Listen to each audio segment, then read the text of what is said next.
with shelter, say you're in a survival situation and you realize I need to bed down. I need to find some place where I'm not going to get hypothermic. And so some basic things that you're looking at is, how do you lose heat? So how are you in the environment interacting? So you're coming to this equilibrium where the environment's like, you're a warm body, 98.6 degrees, and the environment can be really cold. And so they're trying to find an equilibrium there.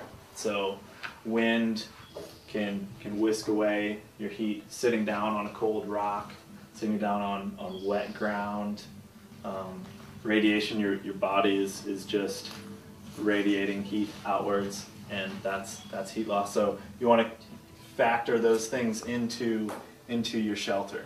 And so insulation is obviously key. One of the main things you want to do, even in the summertime, you can go out and if you're wandering along and you need to be lifted up off the ground. So some basic things you want to do is create like your thermarest pad. Some folks are like, oh, it's for my back, you know, but the real design for that is to lift you off the ground so you're not touching the cold ground. And so you can think of the purpose of your thermarest in your shelter.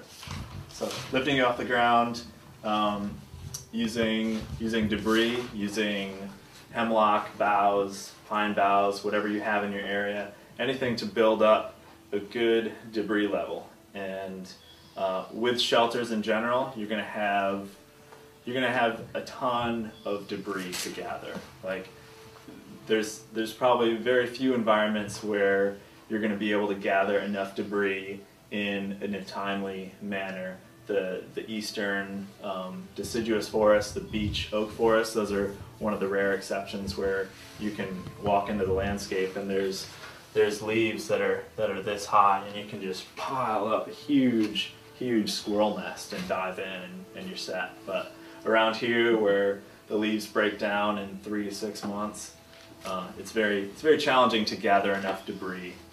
And so you can start off with what looks like 6 inches and you sleep on it, and then it's compressed down to 1 inch. So you want to just be aware of that, and it might look like a lot of debris, and it's going to take a long time to gather. So sword ferns around here are a great one as well. And another basic concept is that heat travels upwards, and so you want to block the heat loss from above. And if you're in an area where the trees branches go down to the ground, you can find a shelter. Cedar and hemlock trees around here are excellent because you can build just a little debris on the ground, and then the branches come right above your head, and you have a nice little insulating layer if you don't have to build a full-on shelter. Basic design is you have a ridgepole that's a little bit taller than you are, and maybe about as tall as your arm length above.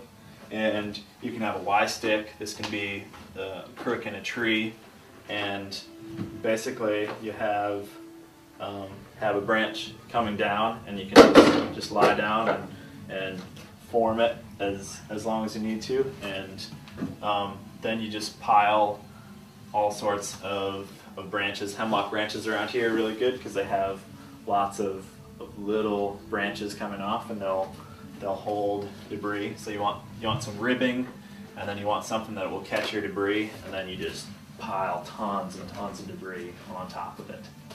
And like I said, around here, sword fern's probably my favorite thing to gather. It's just super abundant, and just with the caretaker's ethic, you don't want to clear cut the sword fern forest. You can take maybe half the leaves from any given sword fern plant and leave the other half for photosynthesis to happen for it. A good rule of thumb is that there's no such thing as too much debris. Yeah. Like you can just, especially in a wet, cold environment, you just can't have enough. Yep. You know, just pile it and pile it and pile it and pile it. And these debris huts are, if you have enough debris on them, my brother was sleeping in one, and there was a hurricane that rolled through the area, and they had to evacuate. And a few days later, they went back to their debris huts, and everything. I mean, there was just huge amounts of rain dumped down, several inches, and they went in their debris huts, and they were dry underneath. So these things can take a lot of water, and all the leaves just kind of filter it and wash it to the edge. So if you work those angles, not a flat roof, you know, you have the angles, and that water is just going to trickle down. So they can protect you in below zero temperatures and in really wet conditions. So they're amazing. Don't you then stuff debris inside? Mm-hmm. Yep. And once you have debris on the top, then you just stuff it like it's a cocoon. It's basically a sleeping bag on its own. One shelter that I like to use, especially in the warmer times, in the summertime, is a lean-to, and that's a group shelter, and you can have a couple Y sticks, and if you have 6 people, you know, you just kind of lay down side by side and measure out the width, and I usually make it a little bit smaller than the actual size. And using body heat is a good way when you're with a group. You radiate a ton of heat, and if you can capture that, then you're going to save on the amount of time that it takes to put that energy into your shelter. So spooning, as we affectionately call it, is a good method. Does anybody not know what spooning is? Okay. So I don't have to demonstrate? I'm happy to. Marcus loves spooning. And I love spooning with Marcus, so.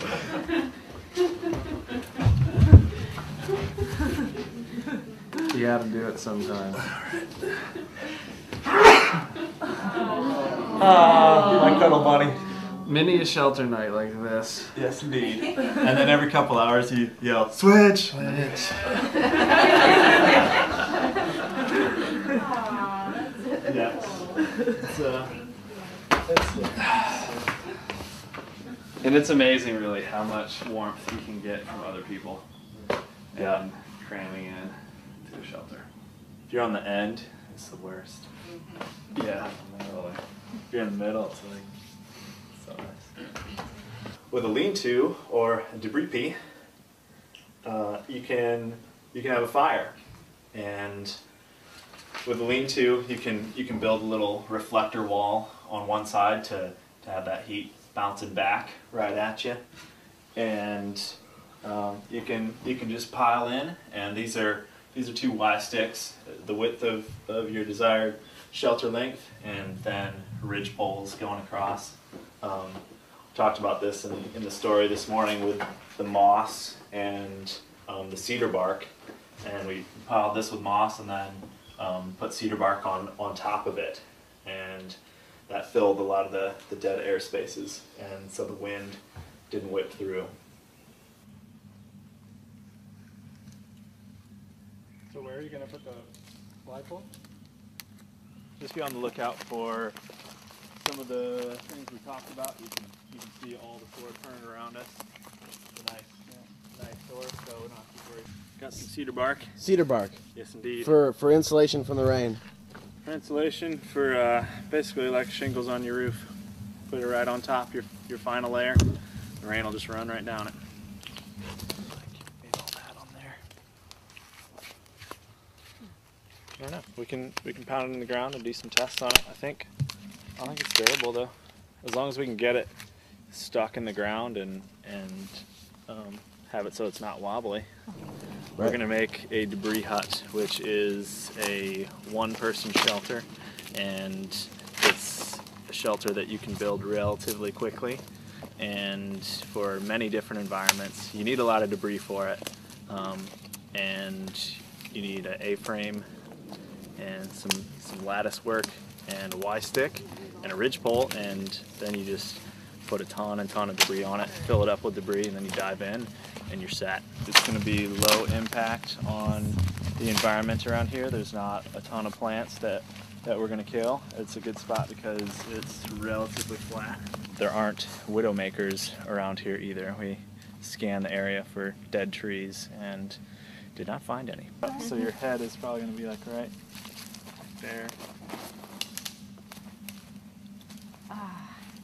How's it feel? It feels pretty good.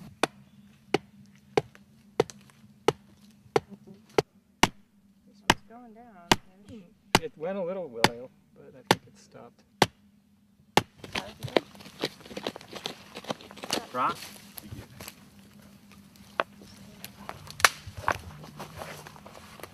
Reinforcement there? A little reinforcement just to be double safe. We can put a rock on it. We can study this one with a rock as well, or several rocks.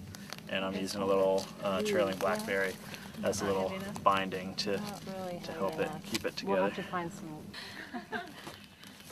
Who's Yeah, you lay down. Tom? You're the longest. I've done it with several lean-tos, but it doesn't quite have the same angle going that way, but most of the rain's gonna run off that way anyway.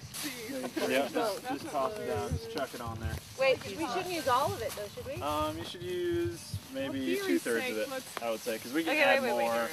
On top later. This is our summer shelter. We got a nice thin layer. Ideally, this would be, up to here at this point.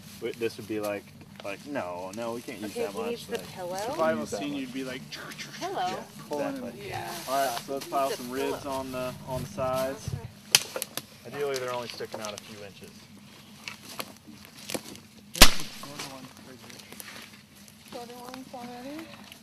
Too much sticking out, eh? Yeah, I'll just break this in half and use it as a smaller one. Tom, too much sticking out, eh? You want? Oh, the Canadians. I do it all the time, yeah. Bad thing. It's not a bad thing. I knew a really wonderful girl that we were hanging out for a while, and she said that. A little bit, and we'll So- probably have it off to one side since those rocks are there. Does that mean like not have so much right here? Like take You need some to of go and these feed off? first, right? Yeah, we'll need to modify this one since the rocks are there. So we'll. Okay, that works. Yeah. Unless you're into it. Extra work. Oh yeah. All right, so start bringing some of that lattice work over. We can finish up the ribs.